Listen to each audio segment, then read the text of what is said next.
Good evening, everybody, and welcome to the regular meeting of Big Book Live. My name is Jess, and I'm your chairperson for tonight's meeting. Please join me in a moment of silence to do with as you see fit, followed by the Serenity Prayer.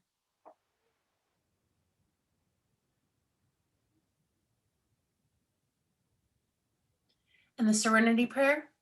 God, grant me the serenity to accept the things I cannot change, the courage to change the things I can, and the wisdom to know the difference.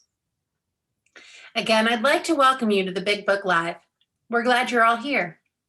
This is a regular weekly web-based meeting of AA, and all are welcome to attend. In keeping with our singleness of purpose and our third tradition, we ask that only alcoholics participate in the discussion portion. If your problem is other than alcoholism, we may suggest another anonymous organization which more specifically deals with your addiction. In any case, we hope that what you find here will be helpful to your recovery and/or understanding. If there's anyone attending this meeting who would like to introduce themselves, please do so and tell us where you're from in the chat box. So we can welcome you. Sorry, I kind of short-circuited there for a second. If there's anyone attending the meeting tonight in their first 30 days of sobriety, please let us know in the chat and let us know if you'd like to connect with people in the group so we can make sure to reach out to you. As a reminder, if you'd like more information about Big Book Live, including materials used during the study, recordings of past meetings, or to make the Seventh Tradition contribution to support the meeting, please visit us online at bigbooklive.com. The following is a quote from AA co-founder Bill W. That is why sobriety, freedom from alcohol, through the teaching and practice of AA's 12 steps, is the sole purpose of the AA group. If we do not stick to this cardinal principle, we shall almost certainly collapse. And if we collapse, we cannot help anyone. In this spirit, the format of this meeting is a Big Book text study led by Bruce and Rob, followed by a 20-minute open discussion period on what has been covered. To help reduce distractions, we're closing the chat during the study portion of the meeting, though you can send questions as they come up and I will assist you as possible. So with that all said, I'd like to hand it over to Rob and Bruce. All right. Good evening, everyone. Welcome. My name is Bruce. I'm an alcoholic and I'm sober since the 5th of November, 1986. Glad you're all here. If you would please join me in a moment of silence, excuse me, in a meditation that Rob and I like to use for these studies. Lord, help me to set aside everything I think I know about you, everything I think I know about myself, everything I think I know about my fellows, and everything I think I know about my own recovery. All for a new experience in you, Lord, a new experience in myself, a new experience in my fellows, and a much needed new experience in my own recovery. Amen. All right, so tonight we're going to start on page 1, no matter what edition you're in. Page 1 is on page 1. So, and it's Bill's story. And Bill's story is, you could call it a case study of alcoholism or of Alcoholics Anonymous. Bill's story lays the groundwork for what would become the way we tell our stories in Alcoholics Anonymous. He's going to tell us in a general way what he used to be like, what happened to him, and what he is like afterward. And when we talk about what happened in meetings, we hear that and we kind of rattle that off, and a lot of us associate what happened with, well, I went to AA meetings and I started the journey. But when they first wrote this, when they said we tell in a general way what we used to be like, what happened was how we came to terms with the capital P power, which is greater than ourselves. And so Bill's going to tell us about his drinking life in the first 8 pages and his unmanageability. Then he's going to tell us about what happened to him. And then he's going to talk about what life was like after that experience. And he cut his original draft practically in half. The original draft of Bill's story is 36 pages long.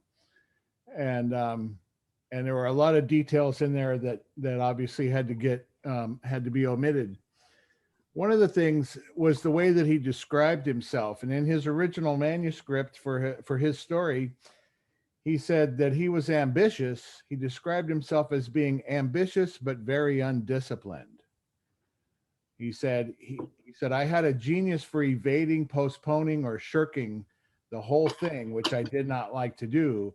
But when thoroughly interested, everything I had was thrown into the pursuit of my objective. Now, that might sound like some of us. He also talks about, he's going to talk about the boomerang in here that would all but cut him to ribbons. And he was raised by his grandparents. And he said that his mother and father finally agreed to disagree, and he went off to be raised by his grandparents. And his grandfather liked to argue with him about things to see Bill's reaction. And one of the things that he argued with him about was, he said, I've been reading an article that says that only Australians, Carrie, can make a boomerang that works. And so Bill decided that wasn't going to be true anymore. And Bill actually worked and worked and worked and threw himself into it completely until he had created a boomerang, and it worked. And he was very happy that it worked, but on its return flight, it almost cut his grandfather's head off, he said. So anyway, his grandfather didn't argue with him about that anymore, I don't suppose. But and then he tells a story about how he was in calculus, because he was originally wanted to be an electrical engineer. And he realized that he was not going to graduate from that. And he said, fortunately, he had the opportunity to get out of that situation by joining the military. I'm telling you all this to kind of give you a picture of the personality of Bill Wilson. But while he was in this calculus class, he refused to learn any of the formulas, and he got into arguments with his professor, and he told him that perhaps he didn't understand these formulas either. And the professor ended up giving him a 0 for the class. But then he got out to join the war. But Bill's whole personality was about being driven, but lacking in ambition. And everybody in his family tried to correct him with that, but they just saw him as being this, I guess we could call it a free-spirited kind of person.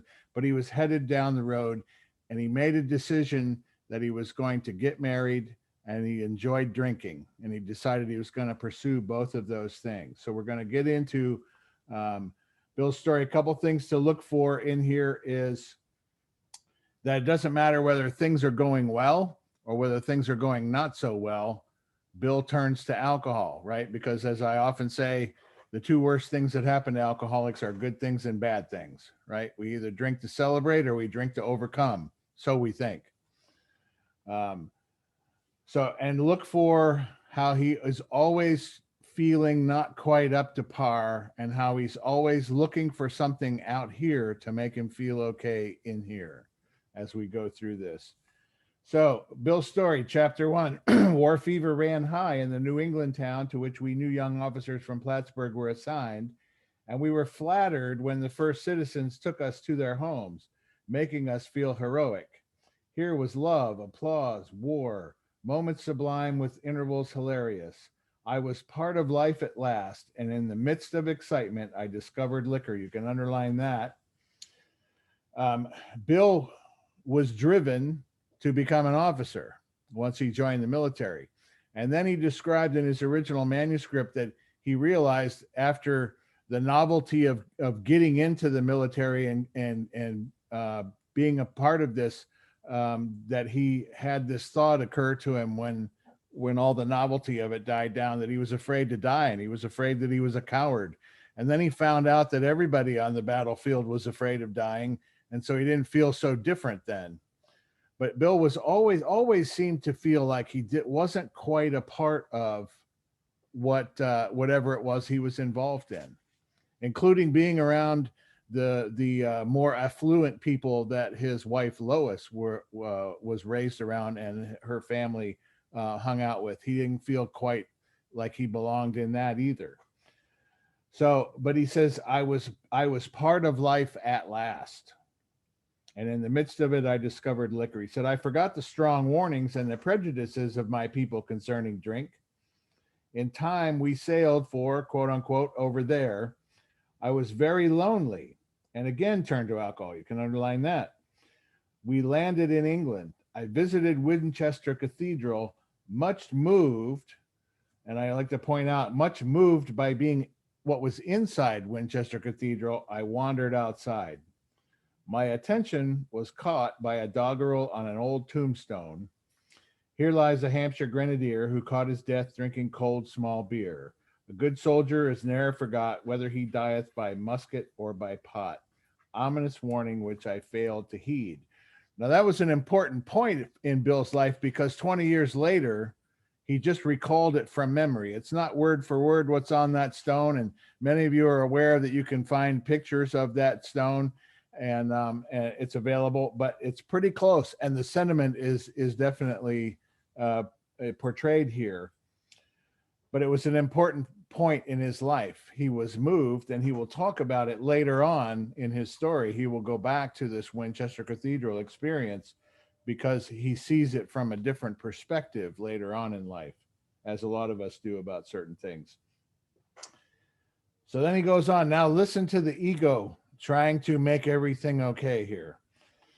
22 and a veteran of foreign wars, I went home at last. I fancied myself a leader, for had not the men of my battery given me a special token of appreciation, my talent for leadership, I imagined, would place me at the head of vast enterprises, which I would manage with the utmost assurance. You can underline that because that is the exact opposite of what becoming powerless and unmanageable sounds like, right? If he had been successful in this, in managing his affairs with and not having the alcohol get in the way and not having his stubbornness, his self-described stubbornness get in the way, he might not have, but he was always looking for something out there to make him feel better in here. So he's a leader. Page 2. I took a night law course and obtained employment as investigator for a surety company. Here's some more stuff. The drive for success was on. I'd prove to the world I was important. You can underline that. My work took me about Wall Street, and little by little, I became interested in the market. Many people lost money, but some became very rich. Why not I? I studied economics and business as well as law. Potential alcoholic that I was, I nearly failed my law course.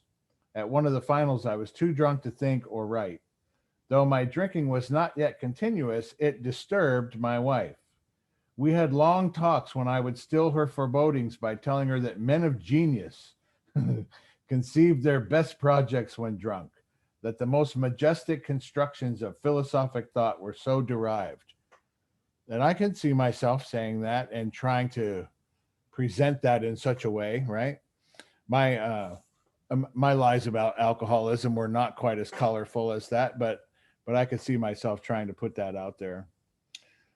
So he's going to prove to the world that he was somebody. And I would say Bill was more inclined to want to prove to himself that he was important, that he was somebody, because he never could fill that space. Also, the fact that he described himself, as I said earlier, that whatever he wanted to do, he threw himself into with everything that he had. So as he describes his dealings with Wall Street, you can see that he put every bit of his interest and his effort into becoming successful on Wall Street. But he nearly failed his law course by being too drunk to think or write. Now, again, a normal person, right?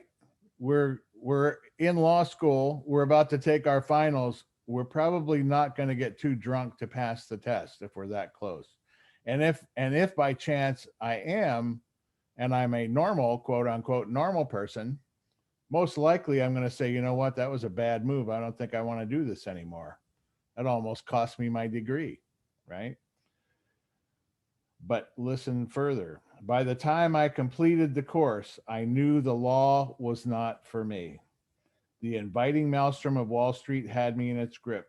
Business and financial leaders were my heroes. Out of this alloy of drink and speculation, I commenced to forge the weapon that one day would turn in its flight like a boomerang and all but cut me to ribbons.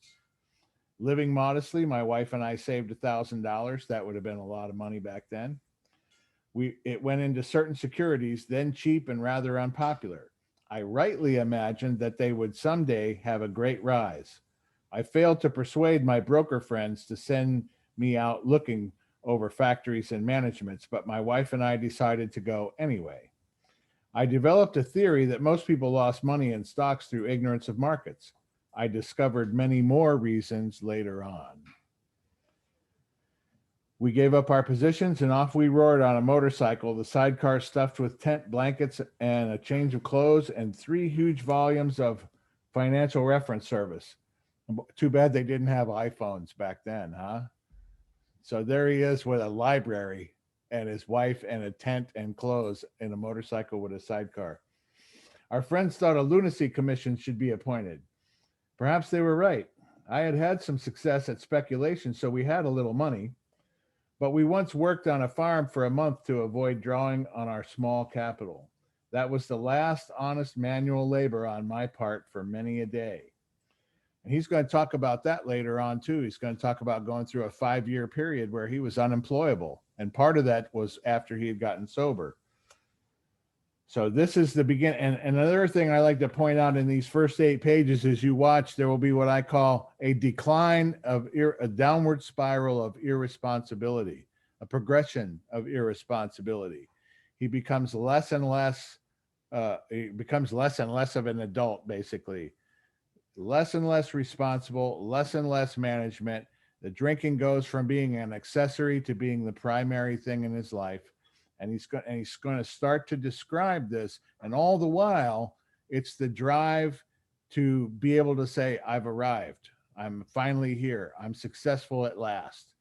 You know, my happiness and my peace of mind is just around the next corner, is kind of the way Bill Wilson always lived his life.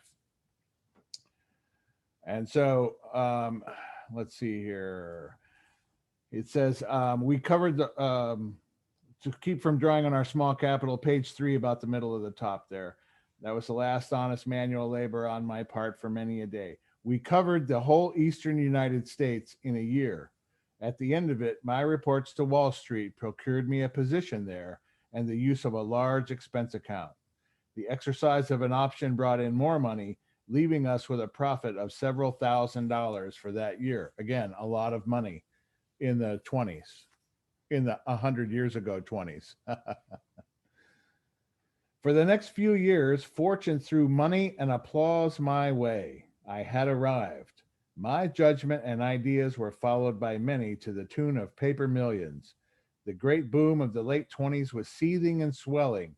Notice how he describes his drinking now here. Drink was taking an important and exhilarating part in my life. You can underline that. There was loud talk in the jazz places uptown. Everyone spent in thousands and chattered in millions. Scoffers could scoff and be damned. I made a host of fair weather friends. And again, I refer you back to when he met Lois and Lois's family. And if you remember from the history in the first week that we talked about, Lois's family, they had a lot of money. And so they were in a certain circle of society, and Bill grew up in the country and lived about 7 miles from this resort town of Manchester, Vermont, where the vacationers would come every summer. And so Bill always felt awkward and out of place and like he was in with the wrong group of people whenever he was around these people. So now he's married into this family. And I'm sure that had something to do with this drive. I would prove to the world I was somebody. Because when we get into the middle steps of this program, we're going to talk about a thing called resentments, wrongdoings of others, fancied or real. So it didn't necessarily have to be the truth, but it's what I thought was true. And so what Bill thought was true was that he didn't belong. But apparently Lois loved him enough that she wanted to marry him, right? But we don't look at that. We don't look at things in terms of reality a lot of times. Whatever I think in my head is what the truth is. And this is something that Bill had a problem with all through his drinking career, was seeing things that may or may not necessarily be there. So now everybody is Bill's friend. They're all making a lot of money, and he says everyone spent in thousands and chattered in millions. Scoffers could scoff and be damned. I made a host of fair weather friends. Now, I don't know about any of you, but in my drinking days, that's what I had. I had fair weather friends and I had Kleenex friends, right? Kleenex friends, use one and another one pops up.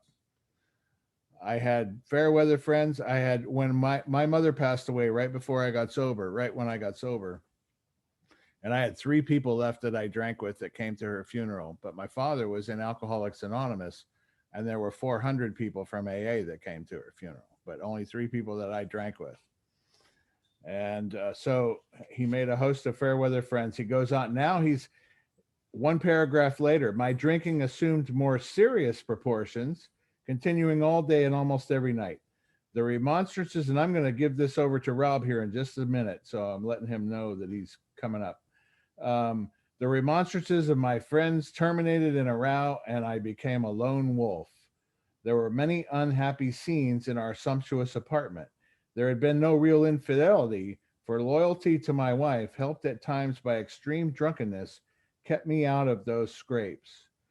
So we see that he discovers alcohol. It becomes an important part of his life because he feels normal. And when he's lonely, he drinks because it makes him feel better. And then you notice that he's on his way up, but he's about to be on his way down. He's on his way up, and as he's continuing to climb, so is his alcoholism, and he's letting us know through this that it's becoming more and more important part of his life. And then he starts to go on the downslide in this last paragraph that I read here, that things are starting to now turn and go the other direction. And with that, I'm going to hand it over to my friend Rob. Hi, everybody. Rob Mason. I'm an alcoholic. My sobriety date's the 7th July, 1988. For that, I'm extremely grateful. It's great to be here with all of you, and thanks to Bruce for getting us into Bill's story. You know, Bruce and I both have our own stories. There's probably everybody that has ever researched any history of AA or knew anybody that knew Bill Wilson personally has a story about Bill Wilson. When I got sober in California in 1988, there was a lady there who at the time had 55 years of sobriety. She died with 58 and a half years of sobriety. Her name was Nancy O'Donnell, and Nancy got sober in New York in 1942. She read the Jack Alexander article in the Saturday Evening Post and sent for a copy of the book Alcoholics Anonymous, and read the book and went to New York and actually was in Towns Hospital. Dr. Silkworth was her doctor, and she worked at the First General Service Office. So she was a walking, talking part of AA history. And she used to tell all these stories about Bill. And you know, everybody has this vision of Bill, you know, oh my gosh, he's the founder of AA. You know, he must have had this halo over his head. Nancy assured me that that was not the case at all. And that Bill, fortunate, and you know what, and people laugh about that. And I know there are some people that like to, you know, badmouth Bill and this and that. And, you know, Bill had his faults, and thank goodness he did, right? Thank goodness Bill Wilson was a human being, a fallible human being, just like you and me, right? And most of the first 100 were the same, because it reminds me that they were really no different than me. Mistake prone, fallible, egotistical, dishonest, self-seeking, right? They suffered from all the things that we still suffer from today, and that I still sometimes suffer from. And some of the notes that I have in my book, and we're not going to go through all of them because Bruce did a great job covering it. Did you notice in there 3 times in the first 3 pages of the book, there are references to where Bill was told something and he didn't listen, right? He forgot the strong warnings of people about drink. And then at the bottom of page 1, he says, ominous warning, which I failed to heed. And then again, when he went to go on the trip, the stock trip, right? His friends told him not to go. And he said, I went anyway, right? How typical is that of alcoholics, you know? And what I wrote right here in my book on page 3 is, here's there are some things about Bill Wilson and his story, if you really read them carefully, that are very common of the alcoholic personality. And one of them is you can't tell an alcoholic anything, right? If you don't believe me, sponsor a few and you'll find out what I'm talking about, right? Well, I'll take that under advisement, right? And as I always say, the reason that I have the guys that I sponsor call me on a regular basis, and the guys who aren't sponsoring anybody call me every day. The guys who aren't yet working with other alcoholics call me every day. The guys who are sponsoring other people, I have them call me 2 or 3 times a week just to stay current with me. And the reason for that is because if you imagine a picture in a picture book with 4 squares, and there's a house in each one of the squares, right? And in the first house, in the first corner is the house looking normal, sunny day. And in the second picture is the house with a little bit of smoke coming out the windows. And the third picture is the house with just a little bit of flames, so you can see them in the windows. And the fourth picture, the house is completely in flames. And the question I always ask people is, when do you think the alcoholic calls you? He doesn't call you when everything's going good. He doesn't call you when there's a little bit of smoke. He doesn't call you when things are starting to catch on fire. No, he waits till the house is completely in flames. And then he says, you know, maybe I should call that person that I call a sponsor, right? And then they want you to put out the fire, right? And I'm here to tell you, we'll talk about this a lot more when we get into working with others, but that's not sponsorship, right? And the reason that I try to have people stay current with me is because I find it most effective to address problems when they're in the infancy stages rather than waiting till the house is in flames to deal with a problem that someone's having, right? If you haven't experienced that, you'll experience it later with the people that you work with. Trust me, right? And if you're have a sponsor, do yourself a favor and do them a favor. Don't wait till the house is in flames to call them. Call them when it's still a small problem. So Bruce left us off here at the bottom of page 3 here. And Bill now is having this feeling of apartness. Bruce mentioned how much money Bruce made or Bill made in the last 6 months of his drinking. Just to put it in perspective for you, he made $250,000 in 1939 money the last 6 months of his drinking. To put that in modern day terminology, that would be the equivalent of about $6 million today, right? And he lost everything in the crash of 1939, or the last crash of 1929. So it says here, in 1929, I contracted Gulf fever. We went out at once to the country, my wife to applaud why I started to overtake Walter Hagen. And for those of you who are under the age of 50, Walter Hagen was the 1920s version of what Tiger Woods would be today, right? He was the premier golfer of that time. Liquor caught up with me much faster than I came up behind Walter. And then he says, listen to this, here's the progression of the illness. I became jittery in the morning. Golf permitted drinking every day and every night. It was fun to carry him around the exclusive course, which had inspired such awe in me as a lad. I acquired the impeccable coat of tan one sees on the well-to-do. Listen to this. The local banker watched me whirl fat checks in and out of his till with amused skepticism. Another typical alcoholic behavior. We like to be the big shot, right? We like to be big shots, right? I like to be a big shot when I was drinking, right? I wanted to buy drinks for everybody. Even though I didn't have any money, I wanted to buy drinks for everybody. It goes on to say, abruptly in October 1929, hell broke loose on the New York Stock Exchange. After one of those days of inferno, I wobbled from a hotel bar to a brokerage office. It was 8 o'clock, 5 hours after the market had closed. The ticker still clattered. I was staring at an inch of tape which bore the inscription XYZ32. It had been 52 that morning. I was finished, and so were many of my friends. The papers reported men jumping to their death from the towers of high finance. Now, put it in perspective. On an average day, the stock market nowadays is 4,000 or 5,000, right? And back then, the stock market was at 52 and it went to 32, right? Just to kind of put it in perspective of what we're talking about here. But then he says he was finished, and so were many of his friends. And what happened? That the papers were reporting people jumping out of buildings. And if you read the newspaper articles from that time, from 1929, that was happening all over the place, right? And then he says, but listen to this. Here's how we cope with problems, right? He says, I wouldn't jump. I went back to the bar, right? And that's what I did, right? And every time I had a problem, every time I felt lonely, every time I felt sad, every time that I felt like I didn't belong, every time I felt uncomfortable, every time I got scared, you know what I did? I knew what would fix it in 2 minutes. We talked about that in the doctor's opinion, because I get a special effect from alcohol that the non-alcoholic never gets. They get that slightly tipsy, relaxed, out of control feeling, and I get the highly euphoric, excited, in control feeling, right? For them, it's a sedative. For me, it's a stimulant. And how do we know that that's true? Because listen, if you want to find out if you're a real alcoholic, when you have a few drinks, listen to this next paragraph and see if this is what happens to you and how you feel when you take a few drinks.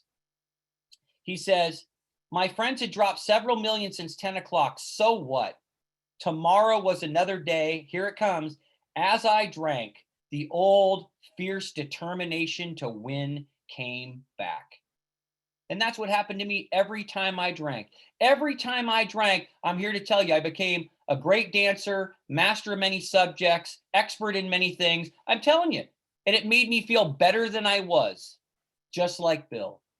And he goes on to say, next morning, I telephoned my friend. His friend's name is Dick Johnson in Montreal.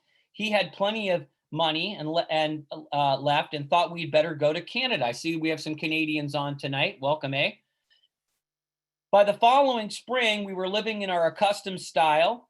He says, now here's an interesting reference. A lot of people don't understand. He says, I felt like Napoleon returning from Elba, no St. Helena for me. So let me explain what that means in modern day terms. So Napoleon Bonaparte, who was the ruler of France, was actually exiled to Elba, which is a large island off the coast of Italy, in 1814, and he was made the ruler.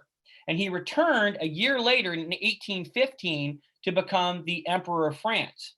However, the bad news for Napoleon is a year later in 1815, he was exiled again to the British Isle of St. Helena in the South Atlantic, which is off the coast of Africa. And he was sent there after his defeat by the British in 1815. So that's what he's saying is he felt like Napoleon returning from Elba when he was made emperor of this island instead of when he was exiled to St. Helena in 1815. He goes on to say, but drinking caught up with me again, and then his generous friend, Dick Johnson, had to let him go, and this time we stayed broke. Now watch the progression of the disease here. He says, we went to live with my wife's parents. This is the Burnhams in Brooklyn, New York. I found a job, then lost it as a result of a brawl with a taxi driver. Mercifully, no one could guess that I was to have no real employment for 5 years or hardly draw a sober breath. My wife began to work for a department store. Lois worked for Macy's department store in New York for $19 a week. That's what she was making. Coming home exhausted to find me drunk. I became an unwelcome hanger-on at brokerage places. And then he says, listen to this, liquor ceased to be a luxury. It became a necessity. Everybody underline that. Now, some people talk about the progression of alcoholism, right? And up until this point on page 5, we could say Bill was more of a hard drinker. Yes, his liquor caused him some trouble. Yes, he drank too much. Yes, he was out of control. Yes, he had the earmarks of a potential alcoholic. But it wasn't until page 5, and at this point, this is about 1930, right? Bill's been drinking under 10 years, that he says liquor ceased to be a luxury, it became a necessity. And you could write right there in your margin, step 1, right? Bill has now crossed that invisible line, right? And he has now gone from being a hard drinker or a potential alcoholic to being a full-blown alcoholic. And listen to how quickly he progresses from this point. He says bathtub gin, right, which is bootleg gin, which Bruce will talk about when he comes back on, 2 bottles a day and often 3, that sounds like social drinking, got to be routine. Sometimes a deal would net a few $100s and I would pay my bills. Listen to this. I would pay my bills with my mortgage broker and the people I owed money. No. at the bars and delicatessens, because an alcoholic's got to have his priorities straight. I mean, let's be honest here, right? I mean, why pay the mortgage and the electric company and the water bill when you've got to pay your bills at the bars and delicatessens? Why? So they will continue to extend you credit the next time you don't have money, right? He goes on to say, this went on endlessly. And here's another example of the progression. I began to wake very early in the morning, shaking violently, onset of delirium tremens. A full tumbler of gin followed by a half dozen bottles of beer would be required if I were to eat any breakfast, right? The breakfast of champions right there, right? Bathtub gin, nothing better. Start the day. As a matter of fact, every alcoholic knows the best way to get over a hangover, a little hair of the dog, right? It goes on to say, nevertheless, I still thought I could control the situation. So he admits that liquor had ceased to become a luxury to become a necessity. He's waking up early in the morning, shaking violently. He has to have a tumbler full of gin and a half dozen bottles of beer, 6 bottles of beer, just to have breakfast. But he says, I still think I got this under control, right? Sounds normal. Sounds about right. If everyone would just get off my back, I'd be fine. He goes on to say, there were periods of sobriety which renewed my wife's hope. Gradually, things got worse. The house was taken over by the mortgage holder. My mother-in-law and father-in-law died. My wife and father-in-law became ill. By the way, if you read the book Lois's Diary, she states that by this time in 1930, that she and Bill had been trying daily for 5 years to help him get over his drinking problem. 5 years of this kind of stuff. It goes on to say, then I got a promising business opportunity. Stocks were at a low point of 1932, and I had somehow formed a group to buy.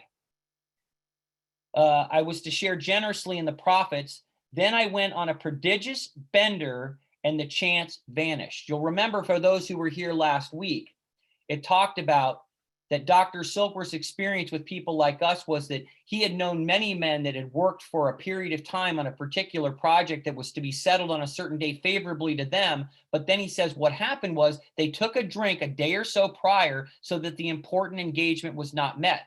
And he observed that these people were not trying to escape. They were trying to avoid or to overcome a phenomenon, the phenomenon of craving beyond their mental control. And that's exactly what happened to Bill here. He goes on to say, I woke up, this had to be stopped. I saw I could not take so much as one drink. And everybody underline this. He says, I was through forever, right? This time he means business, right? Anybody here ever said that, right? I can't tell you how many times I said, I am through forever. I will never do it again. I promise, right? On a Bible with witnesses there, I said it, right? And I would have given anything to keep that promise. Matter of fact, the story I tell, I remember my poor mother, because I got sober in my 20s, my poor mother found me down in the Acorn Projects in Oakland, California, in a place I should not have been. And she had tears running down her face. She said, please, please come home. I'll help you. We'll get you into a hospital. And I said, Mom, I promise you, tomorrow I'm going to shape up and I'll never do it again. And I felt so bad, right? I felt like a horrible, horrible son, right? And I would have given anything to do that. The problem is all of what my mother said and that look on her face. You know what the only thing that made me feel better was? Drinking, right? Having another drink. I was so ashamed of how I felt seeing my mom like that the only thing that made me feel better was having a few drinks. So he says he's through forever. He says, before then I'd written lots of sweet promises, but my wife happily observed that this time I meant business. And so I did. So let's talk about quitting drinking, right? Because I know a lot about quitting drinking. I've done it so many times, right? I'm sure many of you have as well, right? Hold on, my phone's going off here. Sponsy. And the problem with quitting drinking is I would start out with this tremendously high resolve. I don't know about anybody else, right? But when I quit drinking, I had this high resolve. I would stop drinking, and this is really the time. This is really it. Sometimes I even checked myself into detox to get myself away from alcohol, right? The problem was what I didn't realize then that I know today is like it talks about in the doctor's opinion, is that when I'm forced into abstinence, for those of you who were here last week, I don't become happy, joyous, and free. I become restless, irritable, and discontented. I become full of fear and shame and guilt and remorse and self-pity and anxiety and resentment. And what would happen when I started feeling those things, every day I was sober, it was like it would just erode my resolve and erode my resolve a little bit more and a little bit more and a little bit more until the day would come when I would have to drink just to stay sane. Let's see what happens to Bill. He said shortly after he was through forever, he says, I came home drunk. There had been no fight. He said, where had been my high resolve? I simply didn't know. It hadn't even come to mind. Someone had pushed a drink my way and I had taken it. Was I crazy? I began to wonder, for such an appalling lack of perspective seemed near being just that. He says, renewing my resolve, I tried again. Some time passed and confidence began to be replaced by cocksuredness. I could laugh at the generals. Now I had what it takes. One day I walked into the cafe to telephone, and in no time I was beating on the bar, asking myself how it happened. As the whiskey rose to my head, I told myself I would manage better next time, but I might as well get good and drunk then, and so I did. So he walks into a cafe to use a telephone, and then what happens? Like we talked about last week, the mental obsession took hold. His mind convinced him of a lie that it would be okay for him to have one drink, and in no time he's beating on the bar, asking himself how it happened, but then the physical allergy kicks in, and now he's not drinking because he wants to, because that phenomenon of craving has now taken over, and now he's drinking because he has to, and what happens? He ends up drunk. He goes on to say, the remorse, horror, and hopelessness. Everybody underline that. We're going to come back to that when we get to A Vision for You, when it's going to talk about the hideous four horsemen: terror, frustration, bewilderment, and despair. The terror, the horror, remorse, and hopelessness of the next morning are unforgettable. The courage to do battle was not there. He says, my brain raced uncontrollably. You can write right there in your book, restless, irritable, and discontent. And there was a terrible sense of impending calamity. He says, I hardly dared cross the street lest I collapse and be run down by an early morning truck, for it was scarcely daylight. An all-night place supplied me with a dozen glasses of ale. My writhing nerves, he says, were stilled at last. A morning paper told me the market had gone to hell again. Well, so had I. The market would recover, but I wouldn't. Bill's hopeless. He says, that was a hard thought. Should I kill myself? No, not now. Then a mental fog settled down. You could write right there in your book, depression, right? Alcoholic depression. He says, listen to this. Gin would fix that, right? You have anxiety, gin will fix that. You have depression, gin will fix that. You have any marital problem, gin will fix that, right? So 2 bottles in oblivion. Now listen to what he says next, and I'm going to hand it off to Bruce here. I'm just going to cover the rest of this page in the top of 7, and I'll hand it back to Bruce. It says, the mind and the body, he says, are marvelous mechanisms. Now this is 1933. He says, for mine endured this agony 2 more years. Everybody underline that. So from 1930 to 1933, 3 full years awakening before dawn to have a tumbler full of gin and a half dozen bottles of beer to have and eat breakfast, right? Beating on the bar, asking himself how it happened again, his brain racing uncontrollably and thinking of killing himself on a daily basis. And he says, this went on for me for 3 more years or 2 more years, right? And people say we're weak-willed, right? We're weak-willed, right? I don't know many people that could do that for another 2 months, let alone 2 more years, right? As a matter of fact, I sponsor some guys that are dually addicted, and I've heard enough fifth steps to tell you, alcoholics have a great amount of willpower. I mean, you try to keep up a $500 a day habit without a job. That takes a lot of willpower, if you know what I'm saying. It goes on to say, sometimes I stole from my wife's slender purse when the morning terror and madness were on me. Again, I swayed dizzily before an open window or a medicine cabinet where there was poison, cursing myself for a weakling. There were flights from city to country and back, and we call those geographics, as I sought escape.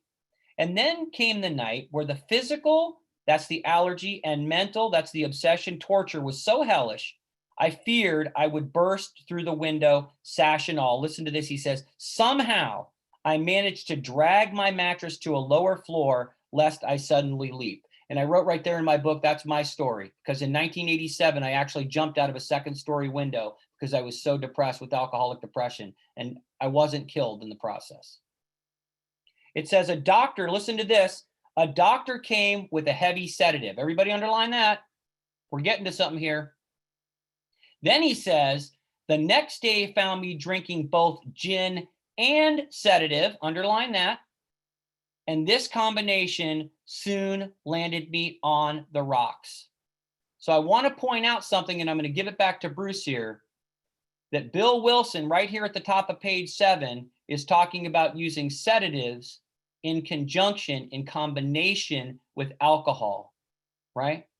Bill didn't hit his bottom until he started using drugs in combination with his alcohol, right? So people say, oh, I'm an addict and an alcoholic, or I'm this and an alcoholic. No, I'm just a garden variety of alcoholic. I'm just like Bill. I want to get to the comfortable zone. Whatever that looks like, whatever gets me there, I want to get to the comfortable zone, right?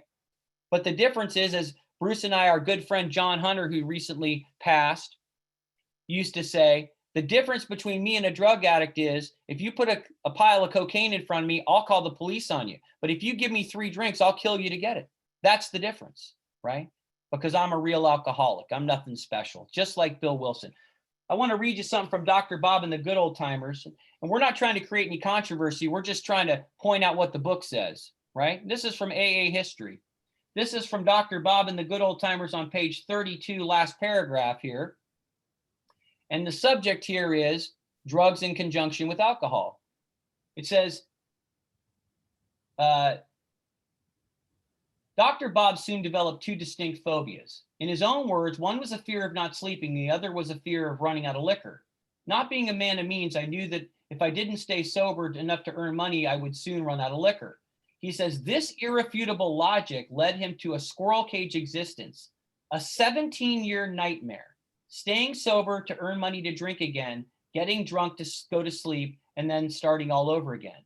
He says instead of taking the morning drink, which he craved, Dr. Bob turned to what he described as large doses of sedatives to quiet his jitters. He says this distressed him terribly. He contracted what in later years he would call a pill problem or dual addiction. So I'll end with this. So if you wanted to have an AA meeting that only pure alcoholics could go to that never did any drugs, all I would like to point out is this, that neither one of the co-founders of our program could have attended that meeting. Bruce? Thanks, Rob. You know that those last couple of lines there at the top of page 7 drive home a point that many of us really know. And if you're new, you may be coming to terms with this as we're talking about it. And that is this, that no matter what you say to an alcoholic and no matter what you do to an alcoholic, it is inevitable that he is going to drink again unless a miracle occurs in his life. You know, and so no matter what they tried to do, remember Rob had mentioned that Bill and Lois had worked every day for years trying to address Bill's drinking problem and overcome it, and they could not do it. No matter what happens to Bill, and this is part of, you know, let's real quick, you don't have to turn there. I'm going to take us over to chapter 3, more about alcoholism, and it just says there that the idea that somehow, someday he will control and enjoy his drinking, which we know don't go together, is the great obsession of every abnormal drinker. The persistence of this illusion is astonishing. And many pursue it into the gates of insanity or death. And then it goes on to say the delusion that we are like other people or presently maybe. That means at some point in the not too distant future, that we are like other people or presently maybe has to be smashed. And you see Bill talking about this, no matter how bad things were back on page 5. He said, still, I thought I could control the situation. That's the delusion of alcoholism, is that somehow, someday, I'm going to overcome this. I'm going to beat this. And it's especially difficult if you're good at other things in your life, right? And Bill makes reference to that in several places in the book. He's saying things like that we are often sensible and well balanced in every respect except alcohol, right? Dr. Silkworth said a person who was of good earning capacity, a person who was able to have a life, but they didn't have any willpower or any effort available to them to overcome their alcoholism. And this leads me to tell you that what I say quite often, that your drama, your life circumstances doesn't have anything to do with your alcoholism. The fact of the matter is that I have the mental obsession and the physical allergy, the physical craving that starts once I give in to the mental obsession. And the irony of the only thing that'll make me feel better over situations that have been caused by my drinking is to take another drink. If you haven't seen the movie yet, My Name is Bill W. from the Hallmark series of movies, James Woods does an incredible job of portraying Bill Wilson. And there's one point where he's standing in front of a window and Lois says to him, "Why do you do it to yourself?" And he says, "I've been asking myself the same question all day, looking out the window and talking about how he doesn't fit in, how he feels like he's on the outside looking in. And he wants to make good on everything. He wants, when he says here that I made lots of sweet promises, but my wife happily observed that this time I meant business. And I can tell you that every time that I made that promise, I meant it with every fiber of my being. I mean it. I'm going to stop. That was my intention. That's what I wanted to do every single time. And I could never live up to that promise. We don't really suffer from willpower. We suffer from won't power, right? I could never bring myself to the point of saying, no, I can't do this. Because once it gets on you, then it gets on you and you can't overcome it. He talked about bathtub gin. Just real quickly, when they call it bathtub gin, there's a reason they call it bathtub gin. It's because it's whipped up in the bathtub or the sink, right? Some rubbing alcohol, some juniper berries, a little bit of distilled water, stir it up, bang, you got yourself some juice for the morning. And he's drinking this stuff. Now, it doesn't sound very appealing. Now, I drank some commercial alcohol that didn't taste very good, but I like the effect. But it's pretty amazing. That just sounds like a really nasty, nasty recipe. When he talks about the business opportunity that he formed a group to buy and he was to share generously, there was a partnership there, but Bill Wilson's reputation preceded him, and they said, "Bill, we'll get involved in this with you, but you have to sign a pledge that if you take so much as one drink, you're done. You're out. You're cut out of the deal." And he signed it. And so they were on this business trip, and they're in the hotel, and they're playing cards in one of the rooms, and they're passing a bottle around. And every time it comes to Bill, he says, "Nope, not drinking today." And he's able to pass it by. And at one point, one of the guys in the room says, "What is this that we're drinking anyway?" And the fellow says, "It's Applejack. It's homemade Applejack." And Bill said, "It occurred to me that in all my years of drinking and in all the things that I ever drank, I had never had Applejack. And I got to wondering what it would taste like." And the next thing you know, Bill is passed out in his hotel room with this business deal out the window. And that's just how quickly this insidious insanity of alcoholism is. There's another story I'll get to when we get further down on this. So now we know that Bill has tried self-determination, as I just referred to, making the promises. My wife happily observed that this time I meant business. I woke up, this had to be stopped. I was through forever. So now it's self-determination. And we found out that that didn't work. And so now listen to this next paragraph on page 7. My brother-in-law is a physician, and through his kindness and that of my mother, I was placed in a nationally known hospital for the mental and physical rehabilitation of alcoholics. Under the so-called belladonna treatment, which I talked to you about during the history part in session 1, 4 weeks ago. Through the belladonna treatment, my brain cleared. Now, what does that mean? It means that the obsession was not there because the alcohol was out of his system. So he no longer had the physical craving and he was able to come out of the fog. That's the way the belladonna treatment worked, was they gave you poison, essentially, to get the poison out of your system. And once the alcohol is out of your system, then the body's no longer craving it. So now you're good to go until the next time that the mental obsession takes hold, until the delusion kicks in, right? So under the so-called belladonna treatment, my brain cleared. Hydrotherapy and mild exercise helped much. Best of all, I met a kind doctor, and we're talking about Dr. Silkworth here, who explained, and underlined this, that though certainly selfish and foolish, I had been seriously ill bodily and mentally. It relieved me somewhat to learn that in alcoholics, the will is amazingly weakened when it comes to combating liquor, though it often remains strong in other respects. My incredible behavior in the face of a desperate desire to stop was explained. Understanding myself now, you can underline this, I fared forth in high hope. For 3 or 4 months, the goose hung high. I went to town regularly and even made a little money. Surely this was the answer, self-knowledge. And when I talked about the history, I told you the story of Roland Hazard, and Roland Hazard had been in therapy with Dr. Carl Jung, and he had such a great understanding of his mind and its inner workings that he thought it wasn't possible for him to drink again. But Roland, on his way home to the United States from his treatment with Carl Jung, stopped in Paris, and all it took was for somebody to say, hey, would you like to have a drink? And Roland was drunk again.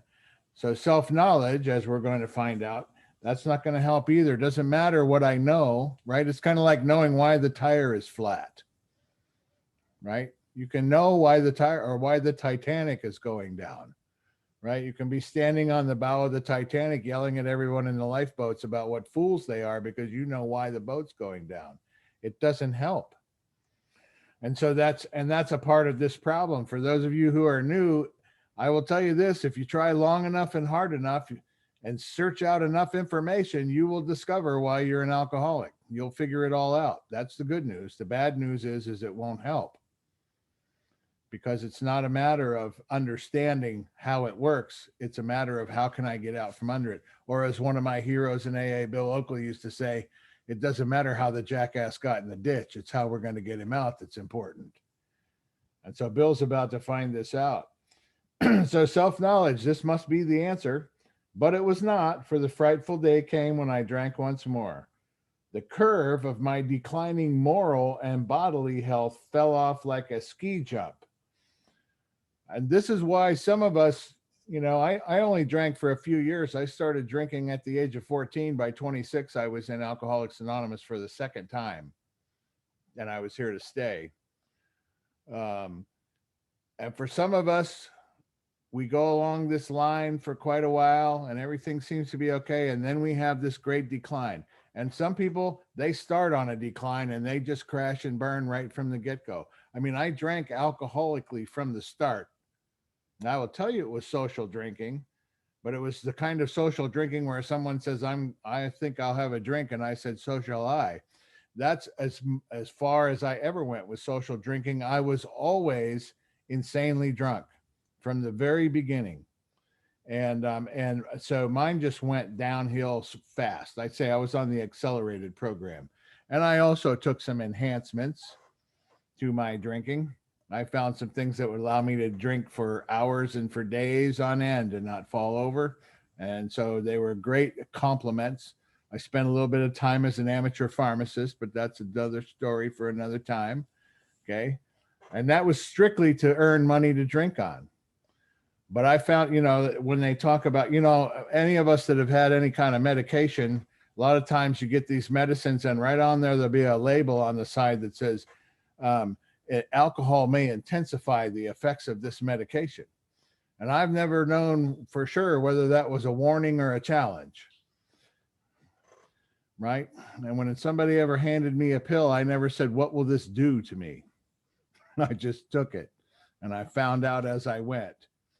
So this is all very familiar to me. And that's the point when you're listening to these, what I used to be like, what happened and what I'm like now, stories that we tell in AA, and you're a new person, the idea is not to compare, but to identify. If I compare, I'll say, well, I never drank bathtub gin, or I wasn't a stockbroker, or I'm not from New York. We will find any chink in the story to try and prove that I'm an exception to the rule.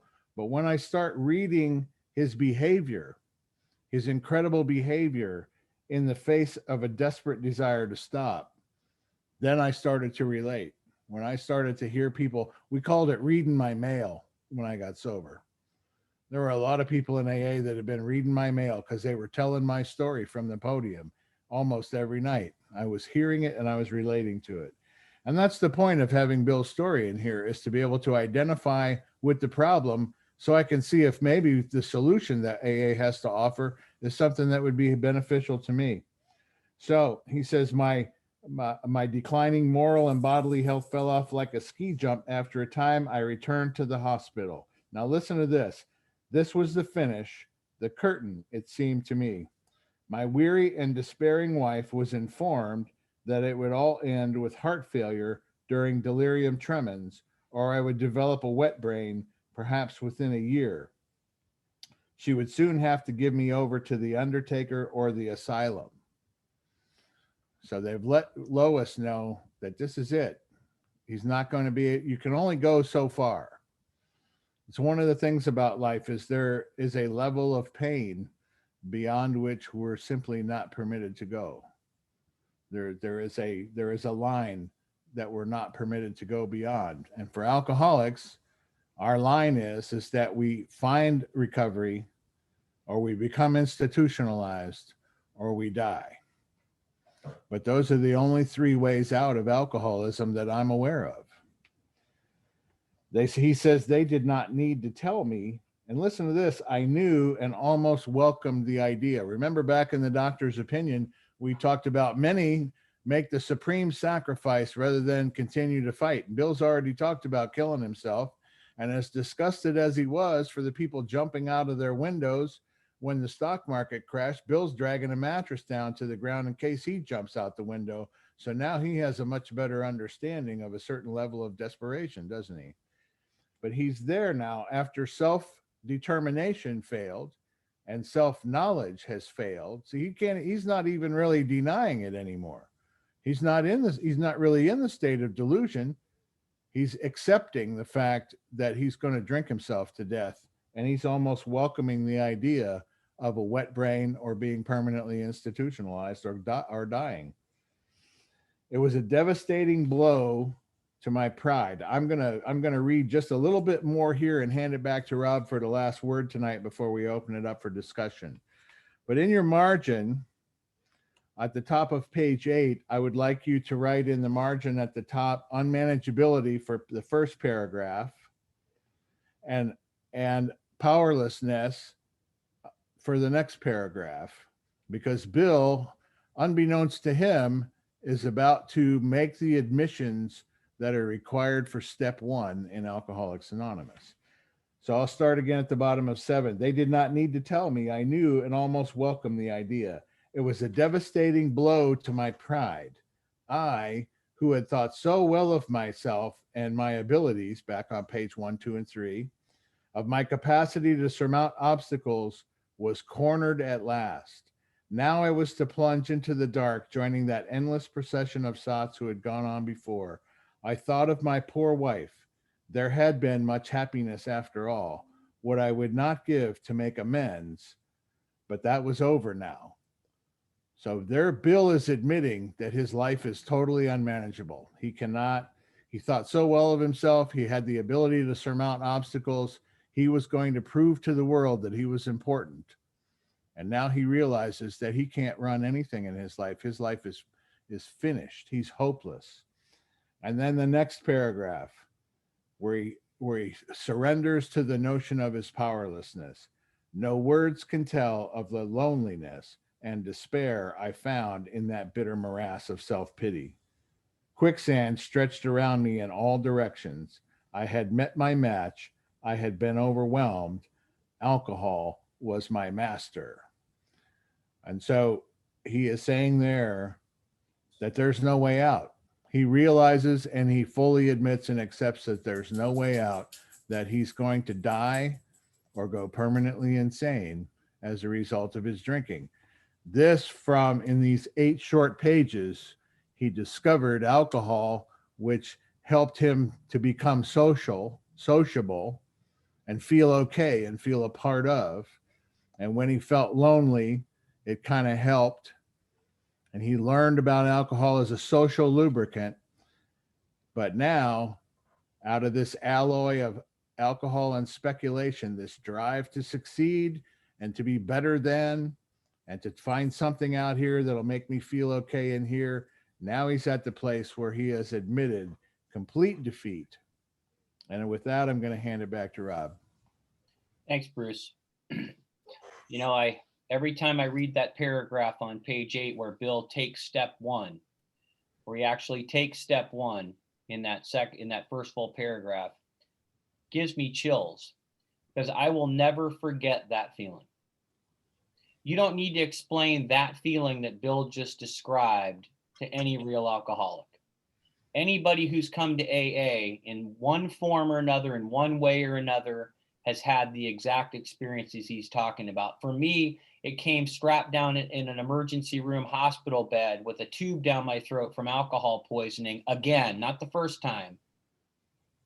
And I woken up that morning and I said to myself, I'm not drinking today. And here I was again, right? And I said, I'm an alcoholic. My God, I'm an alcoholic, right? And that decision gave me a moment of clarity, which brought me back to Alcoholics Anonymous. So Bill has just taken step 1, right? So you'd think that that would be enough. He knows he's hopeless. He knows he's powerless. But listen to what he says next, and we're going to end it with this. And then Scott's going to do a little bit on concept 2, and then we're going to open it for discussion. He says, trembling. Everybody underline that. Trembling, right? I stepped from the hospital a broken man. He's broken. The same way I felt when I got on a bus on July the 7th in 1988. He says, and then he says, fear sobered me for a bit, right? Fear sobered him for a little while. Fear sobered him for a couple of weeks, right? But then he says, but then came, listen to this, the insidious insanity of the first drink. And on Armistice Day, that's 11/11, November the 11th, 1934, I was off again, right?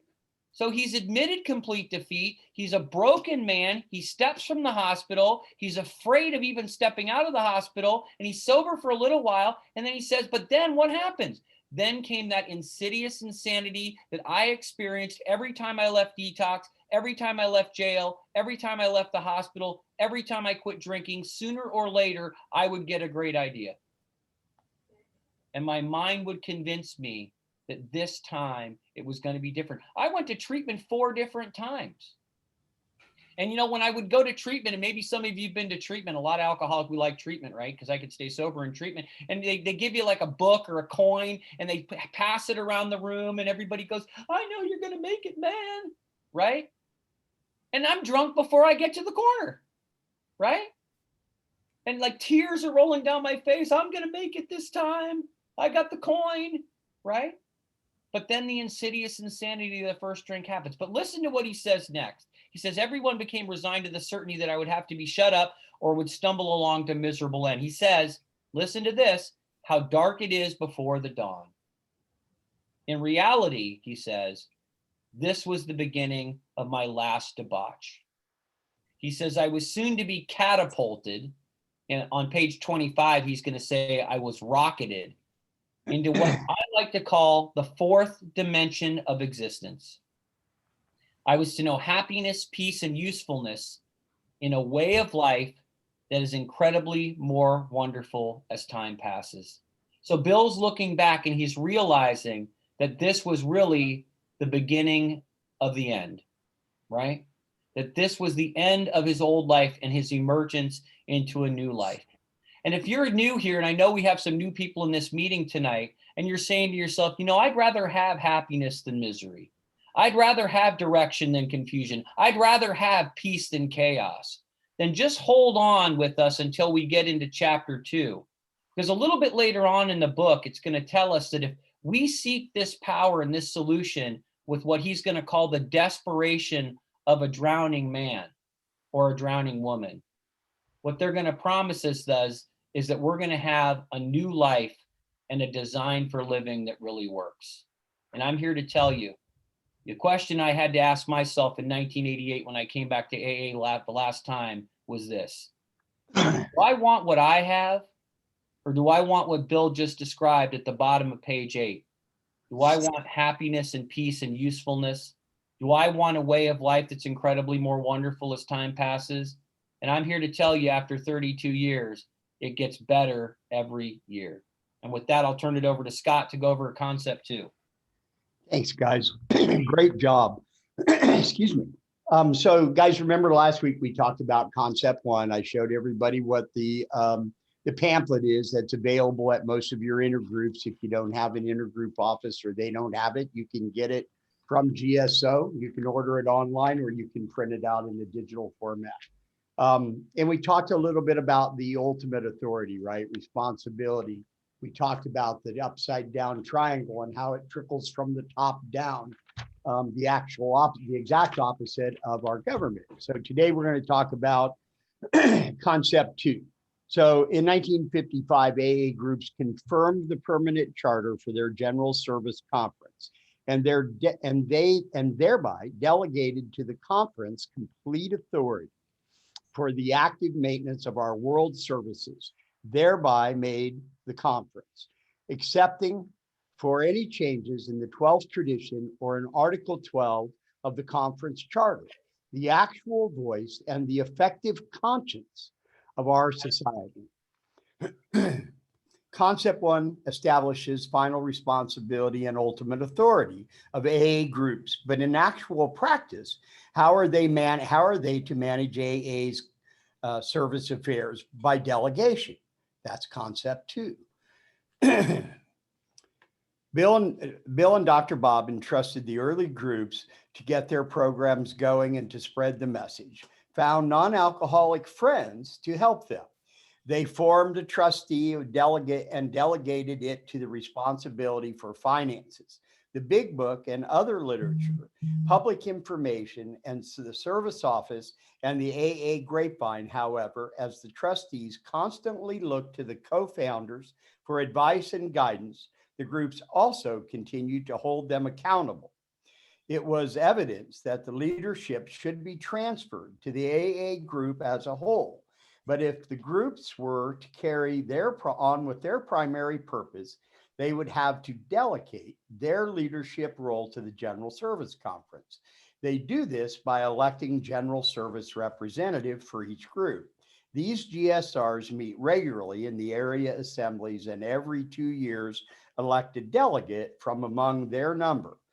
Every April, the delegates from 93 areas in the United States and Canada meet for 6 days with the trustees of the General Service Board, the staffs and the General Service Office and AA Grapevine and certain other service workers. Thus, the General Service Conference of AA is the actual voice and effective conscience of our whole society and world affairs. So last week we talked about that triangle, right? Now it's beginning to trickle down. We begin to learn how, in fact, that delegation practice trickles all the way down to the 21 trustees. There's 14, remember, that are alcoholics, the boozers, and there are 7 of the B's trustees, which are the amateurs. Did I say that backwards? I think you get it. So what do I learn from that, right? I also learned that in my groups, I have to delegate, right? I'm now giving my voice, my conscience over to that GSR. Now I trust him. I have to let him do his job. He takes it off to the district and to the area assembly and likewise on down. And that's how my voice is heard, right? That's the conscience speaking throughout AA. And with that, great job, guys. I'm going to turn it over to Jess. Great job, Scott. Thank you so much. Jess may be detained here. Oh, nope, she's not. There she is.